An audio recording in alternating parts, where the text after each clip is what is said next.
আসসালামু আলাইকুম প্রিয় খামারি ভাইয়ারা, আশা করছি আপনারা সকলেই ভালো আছেন।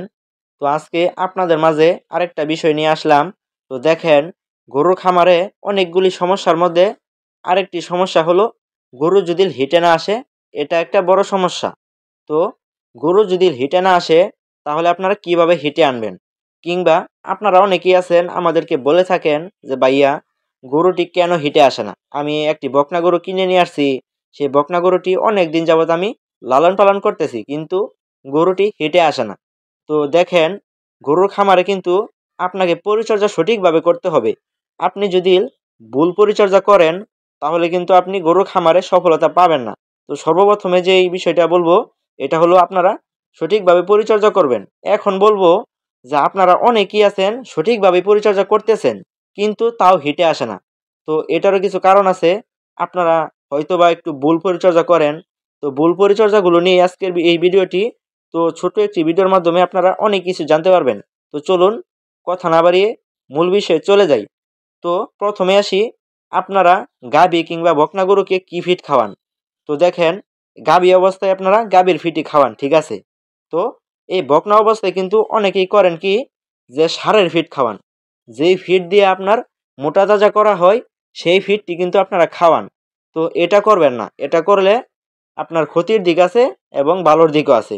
তো ক্ষতির দিকটা কি, এটা হলো আপনার যদি এটা খাওয়ান তাহলে গরুর যে জরায়ু আছে, বীজ রাখার যে একটা জায়গা আছে, সেই জায়গাটা কিন্তু চর্বি জমা যায়। হ্যাঁ, এটা একটা ক্ষতির দিক।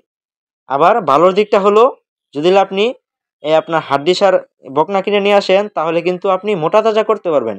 তো গরুটি অতি তাড়াতাড়ি মোটা তাজা হয়ে যায়, চর্বি জমা যায়, তারপর আপনার অনেক উপকার আছে। এটা হলো মোটা তাজার বিষয়ে।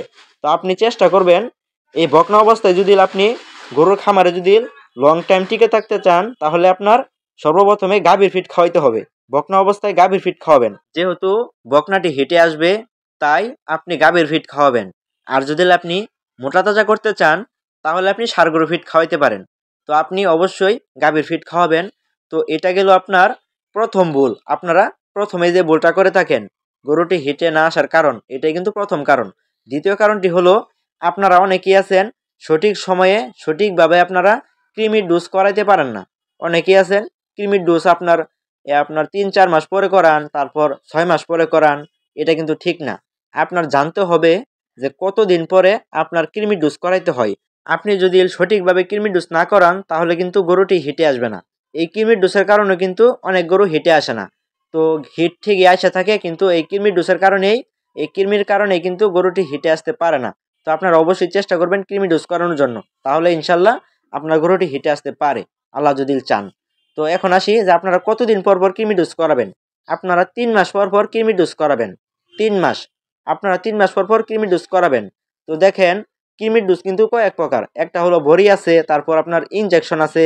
তো আপনার জানতে হবে যে কখন কোনটা দিতে হয়। তো এক্সাম্পল স্বরূপ আমি বলি যে আপনারা আপনার এক টামে দিবেন আপনার বোলাস, পরের টামে দিবেন ইনজেকশন, আবার পরের টামে দিবে বোলাস, আবার পরের টামে দিবেন ইনজেকশন। এইভাবে কন্টিনিউ করবেন আপনারা। তাহলে ইনশাল্লাহ আপনার গরুর কলিজা কৃমিও থাকবে না, এবং আরও যখন অন্যান্য আপনার কৃমি আছে এসবও থাকবে না। আপনারা অবশ্যই চেষ্টা করবেন গরু যে আপনার চামড়ার মধ্যে কৃমি হয় এটা মারার জন্য। তো চামড়ার মধ্যে কৃমি মারার জন্য একটা ভিডিও আছে আমাদের এই চ্যানেলে, আপনারা চাইলে দেখতে পারেন। তো এটা হলো ড্রপ। আপনারা আইভারম্যাক একটা ড্রপ আছে, এই ড্রপটা আপনারা দিয়ে দিবেন গরুর আপনার শরীরে, গাড় থেকে আপনারা লেজ পর্যন্ত গরুর শরীরে দিয়ে দিবেন। আপনারা মাথায় দিবেন না, আর পুরো শরীরেই দিয়ে দিবেন। তো এটা দিলে গরুর চামড়ার কৃমিটা মরে যায়। আপনি যদি গরুর শরীর থেকে কৃমি দূর করতে পারেন তাহলে গরুটি অবশ্যই হিটে আসবে। আপনি আজকে কৃমি ডোজ করবেন, দেখবেন কালকে এমন আছে গরুটি হিটে আসতে পারে। আর যদি না আসে তাহলে আপনারা কিছুদিন ভালো মতন পরিচর্যা করবেন। আমি যেভাবে বললাম আপনারা গাবের ফিডটি কন্টিনিউ করবেন। এরপর আপনারা কৃমি ডোজটি সঠিকভাবে দিবেন। দেওয়ার পর আপনারা দেখবেন, কয়েকদিন সময় দিবেন। সময় দেওয়ার পর দেখবেন গরুটি ইনশাল্লাহ হিটে চলে আসবে। তো বন্ধুরা, আজকের মতো এই পর্যন্তই। ভিডিও দেখে যদি মনে হয় কিছু শিখলাম, তাহলে অবশ্যই আমাদের এই চ্যানেলটি সাবস্ক্রাইব করে দিবেন, কেননা আমি নিত্য নতুন গরু এবং খামার বিষয়ে ভিডিও দিয়ে থাকি।